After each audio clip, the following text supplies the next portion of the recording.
Thank you for joining me. I thought it was very imperative that I provided an update on tapering journeys. I know it has been at least a month since I have discussed what tapering from paroxetine to a new medication has been like. And so, to do some good and to be a finisher of what I started, I have compiled some notes because during the journey I was recording consistently in a notebook how I felt, what were the challenges during that time while tapering from paroxetine and transitioning to a new medication. And so I'll be giving a summary, as it has been almost 2.5 weeks since I have successfully tapered from that drug and have now transitioned to venflaxine. It's a new drug class. It's not an SSRI, it's an SNRI. So there is some work at the norepinephrine transporters, but let's not get into the pharmacology behind that. I'll just give you some insights so that perhaps you may have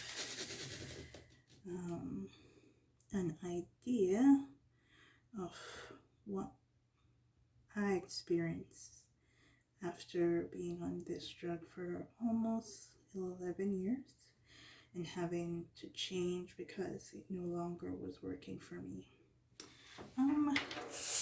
I'll just clear this to provide you my current status. So I'm working on a diamond painting from Diamond Art Club. I know it's turned upside down because I'm working at the top here.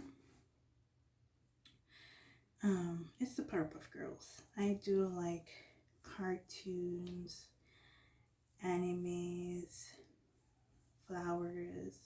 I feel like those are my style of arts type that I like, and so I used to enjoy this cartoon when I was younger, and when I saw it that it was restocked, I could not resist purchasing it.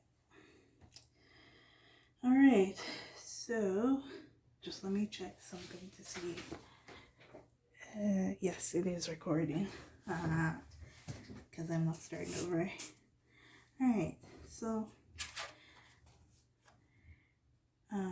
the regimen for tapering off paroxetine was 1 week, 20 milligrams, and following that 10 milligrams for another week, and then I started venflaxine. The tapering of this drug, 20 milligrams onward, I started that about April 22nd, and I successfully tapered by May 5th. Now, in terms of symptomology, the most prevalent symptom throughout that journey, and I think it started not immediately, maybe 4 days in, was debilitating insomnia. The insomnia was so bad that I could stay up till the next day. My eyes were wide open. I could not sleep. And I think when I recognized that, which was about 4 to 5 days in, I had to take clonazepam, which eventually calmed me down enough so that I could fall asleep, which was I think helped to ease me through that process. But other than the insomnia, I also had headaches. And I'm talking headaches that lasted the whole day. It's like it's not a migraine, but it's a low grade of pounding. I almost said thumping, pounding, and it was very difficult. That's all I have to say. Then we had the restless legs, like I couldn't stop moving. And even when I tried to sit and do something, I also had that restlessness that drove me insane. I couldn't sit. I had sit for long. I had like this itchy feeling that I had to move, so I couldn't focus. I don't think I got any. No, I don't. I'm not going to say I don't think. I know I got nothing done in those 2 weeks and the week prior too, because the weeks prior, maybe 2 more weeks before that, because of the whole just the drug no longer working for me, and yeah, so that was also another symptom that was annoying to deal with. The other thing too, and I have not looked into the pharmacology of this thing. Maybe one day I'll delve into a little bit as to why these things happen. When it comes on to symptomology, I know that serotonin is associated with sleep and all of that, but one thing I noticed too was just this pervasive, horrible thoughts I was having. The thoughts were normally things that were hurtful in the past, just sprung up, and they would affect me mostly at night. So out of nowhere, I would remember some ridiculous thing during grad school that I'm not saying that I'm quite over with, but I had kind of pushed that aside and was focusing on the now. But yeah, mostly just embarrassing thoughts, feeling of just, and most of them were related to grad school. Some were related to just embarrassing things while growing up, but most were related to grad school. I know I have some trauma from grad school, but we're not going to get into that. I'll just leave that alone for now. And I think, of course, if the drug was to treat my anxiety, if it's no longer treated, then I expected that I would have like overwhelming anxiety. So those were the 5 symptoms. The worst, the insomnia. Then while having the insomnia, it's like a cluster of headaches, restlessness, having these feelings of like, not feelings, but having these pervasive thoughts of wordlessness and embarrassing situations, and just had overwhelming anxiety. So I mentioned I mentioned one strategy that I used to deal with this.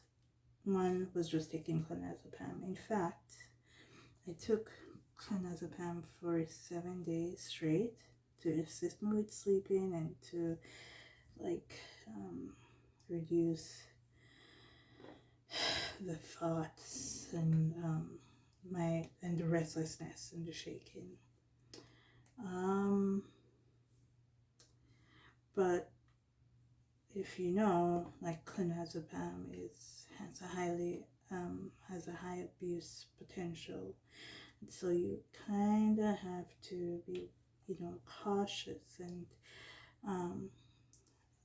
I wasn't going to see my doctor until like the next 2 weeks. So I went to the pharmacist just to ask her perspective on how I should be dealing with the clonazepam, because I feared I was using it a bit too often.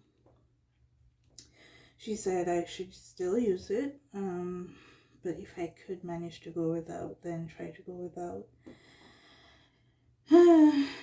And just because I didn't want to, you know, develop another issue, I decided to go without for like, I stopped using it every day and used it intermittently, and so I kind of suffered towards the tail end. So for the first 7 days, for the whole of the 20 milligram 7 days tapering, I used it every day. But then when I got to 10, I limited my use, and that was when the symptoms were even worse. To counteract those symptoms, I also tried melatonin, and I think that helped. So I don't remember the what do we call it now, the milligrams that I took, but maybe it was 500 milligrams melatonin, and I think you can take up to 3 per night. So I would take 2, and even sometimes, because of just how restless I was and how tired I was, sometimes I would take it with the clonazepam. And I felt like on the nights that I didn't take clonazepam, it helped me fall asleep. So that was one strategy I employed during the tapering. And yeah, the other thing was to diamond paint, like I'm doing. I was working on Tweety. Let me grab Tweety for you.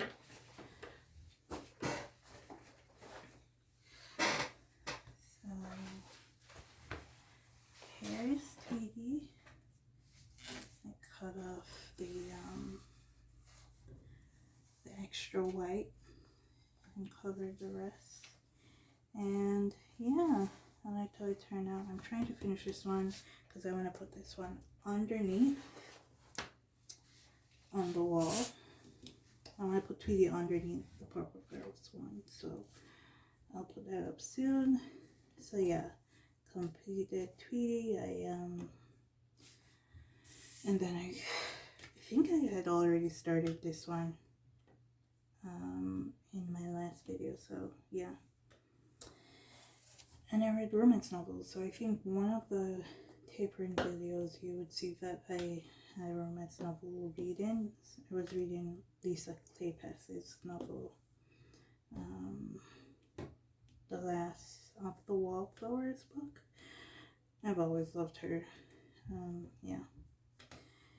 So, how was this whole tapering journey thing?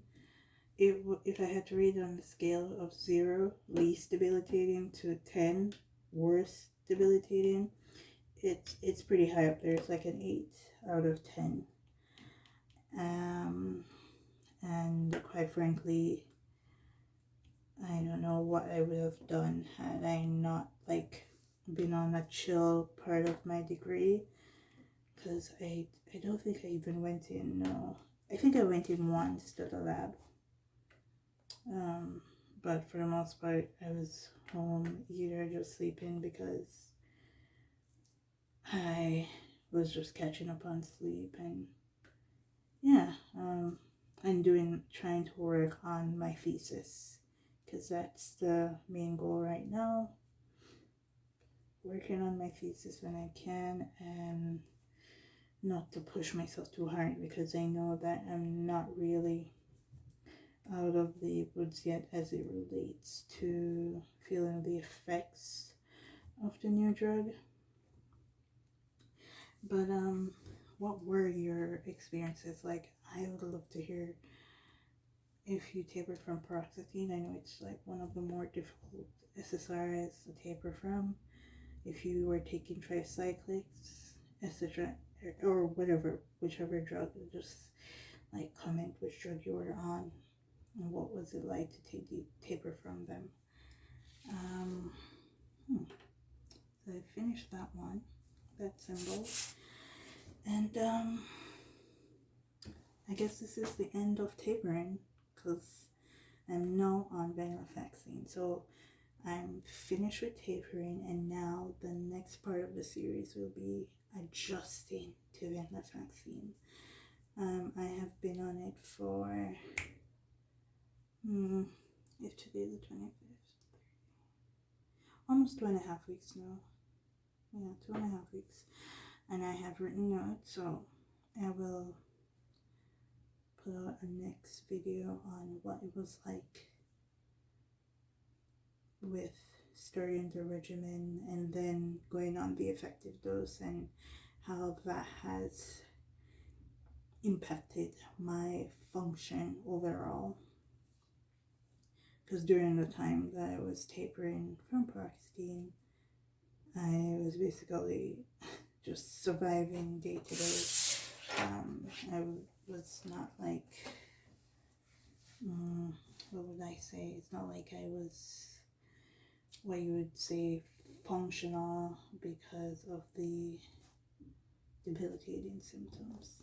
But yeah, that's the end of this part of the journey. And for those who have watched, here are some insights as to what you may have experienced, or what you may experience based on the symptoms that I had. And yeah, thanks for watching. Bye bye.